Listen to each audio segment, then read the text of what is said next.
Fala, Caio, tudo bem? Fala, Júlio, beleza? Beleza.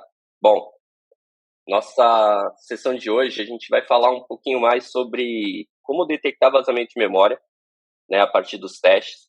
Né? Isso daqui é algo que às vezes a gente como desenvolvedor sempre deixa passar, né? A gente vai desenvolver nosso código, tudo, e aí ao longo do tempo a gente vai percebendo que a nossa aplicação ela vai ficando cada vez mais lenta, à medida que a gente vai usando e utilizando bastante o app, até chega uma hora que ele pode fechar, né? Isso é difícil de acontecer hoje em dia por conta dos devices, né, com muita memória, Uhum. tudo, mas antigamente isso acontecia com mais frequência. Só que também não tem um jeito tão simples assim, às vezes, da gente descobrir. Mas hoje a gente vai mostrar uma maneira bem fácil que a gente consegue fazer isso nos testes unitários. Para a gente começar falando um pouquinho mais de detecção de memória, a gente fez uma mudança que a gente tinha apresentado, né, ao longo ali das sessões, onde a gente criou essa nossa factory aqui, né, esse make SUT, e aí a gente acabou deixando de usar o teardown e o setup, né. Então, dessa forma, como que a gente conseguiria fazer uma detecção de memória, tá? Então, a gente vai deixar até o link aqui na descrição aqui da sessão, mas tem uma trickzinha aqui, uma dicasinha que a gente consegue implementar, tá bom? Então, a gente está chamando ele aqui de Track for Memory Leaks, onde a gente vai passar uma instância, um objeto qualquer, né? E aqui depois a gente vai explicar o que é isso daqui, que é o File Static String e o Line também, tá? E aí a gente tem esse método que é o do teardown, add teardown block. Basicamente, a gente consegue adicionar blocos a serem executados ao final de cada método de testes, tá? Então, ele consegue executar antes do teste ser finalizado, ele faz esse teste para a gente aqui, tá? Então, a gente está colocando, basicamente, a instância do nosso objeto, sendo uma tipagem fraca, obviamente, e aí a gente quer que ele realmente seja new, tá? Então aqui a gente está até colocando uma explicação aqui falando que a instância deveria ter sido desalocado para evitar um possível vazamento de memória.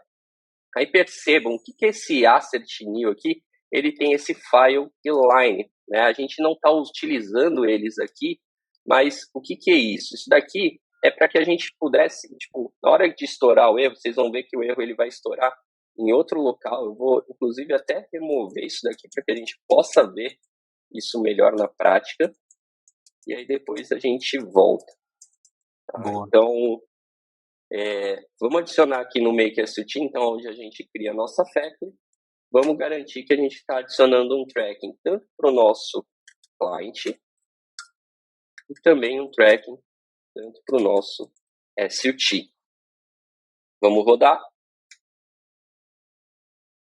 Beleza, os testes eles continuam passando. Então isso quer dizer que a nossa aplicação ela está livre aqui de memory leak por enquanto nessa parte.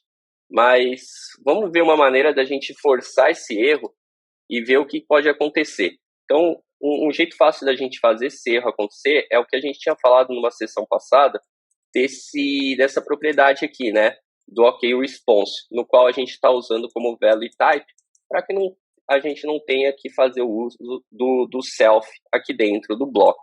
Tá? Então, vamos remover aqui temporariamente essa, essa linha de código e adicionar o nosso self aqui. Uhum. Então, a partir do momento que a gente roda, bom, os nossos testes agora, todos eles estão falhando, né? A gente consegue ter mais informação e aí vejam que ele quebrou exatamente nessa linha. Só que quebrar aqui não é algo tão... É meio difícil da gente compreender qual teste que foi. Nesse daqui foi fácil, porque foram todos os testes, mas se fosse um teste específico, é difícil a gente conseguir associar, né, aonde que aconteceu. E o ideal é que os testes eles quebrem dentro do próprio contexto do teste. É aí que entra essa propriedade aqui, né, que a gente colocou do static e do line do file, tá? Então, a gente pode vir aqui de novo, comentar, copiar esse código, colar ele aqui, e aqui a gente passa ele como valor. File e line. Agora, se eu rodar de novo, legal, ele já saiu daqui, só que ele ainda continuou quebrando fora de um teste que para a gente não faz muito sentido, porque foi dentro do nosso factory aqui. Eu quero que ele quebre aqui dentro do caso de teste mesmo. Então, aqui a gente precisa apenas adicionar no make_sut também a propriedade file inline e a gente passar ele como valor aqui para nossa função. Então a gente copia aqui, copia, roda os testes. Ô Júlio, acho que é legal a gente comentar que eles podem perceber que a gente copiou esse file e o line lá da classe xctest mesmo. E o fato de a gente só colocar ela já funciona porque ele tem um valor padrão, que ele tem uma diretiva para pegar a linha e o arquivo onde ocorreu. Então a gente pode passar o que a gente quiser, mas se a gente colocar, não passar nada, aquele jogo da velha file path, jogo da velha line, ele pega o valor da linha atual. Exato, é isso mesmo. E aí percebam que agora a gente já tem o teste quebrando aqui dentro e ele está bem autoexplicativo, né? Então a gente garantiu aqui, ó, que assert fail new, né? Então assert new, ele falhou porque o nosso remote restaurant loader ele deveria ter sido desalocado. Então existe ali um possível vazamento de memória, tá bom? Então a gente consegue fazer aqui. Então a gente pode até voltar agora o nosso código.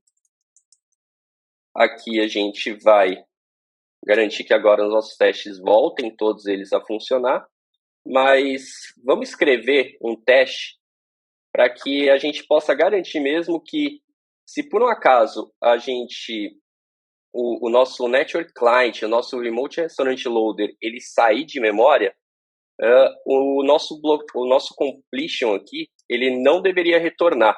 Então, vamos escrever um teste para isso. E aí a gente consegue escrever um teste, talvez da seguinte forma, né? Então, aqui, test load not returned after SUT deallocated. Só que aqui a gente vai mudar um pouquinho a nossa forma de implementação. Então, a gente vai copiar um pouco aqui do que está no make SUT. E aqui a gente vai trocar para var. O remote restaurant loader é optional. E aí a gente vai fazer o nosso SUT load. Então, vamos copiar tudo aqui. A resposta, result, returned result é igual a result. Legal. Eu vou querer nosso client, ele complete aqui, só que antes dele completar, eu quero que o nosso make_sut seja desalocado da memória. Então, a gente vai realizar nosso bloco de completion aqui. E aqui nosso teste é que ele seja new, né? O nosso returned result, ele seja igual a new. Então, vamos rodar aqui o nosso teste. Legal. Então, ele está quebrando aqui, né? Ele retornou aqui como dados inválidos, porque a gente não está passando nenhum objeto de sucesso, né? E retornou pelo menos o 200. Então, a gente tem um erro aqui. Então, o que a gente precisa fazer nesse nosso caso aqui é que a gente garanta, né, weak self, e aqui a gente faça um guard let self. Opa. Else return. Então, a gente não precisa aqui da propriedade self, que a gente não está utilizando. E aí a gente consegue fazer o nosso teste. Agora ele está passando. Então, a gente garante, com esse teste unitário aqui, que Se tiver uma instância, se o nosso ST for desalocado, ele não vai retornar o bloco ali, seja de sucesso ou de falha, tá? Então, isso daqui garante ali um pouco mais de qualidade dentro dos nossos testes. Vamos só fazer uma utilização aqui. Legal. E aí, o que achou desse conteúdo? Gostou do vídeo? Então deixe o seu like, não esquece de compartilhar com seus amigos e ative o sininho para receber as próximas notificações. E ainda mais, em breve a gente vai lançar o nosso curso do iOS Comitando. A gente deixou um link na descrição do vídeo, você pode ir lá e se cadastrar. Em breve a gente vai entrar em contato com você. Valeu!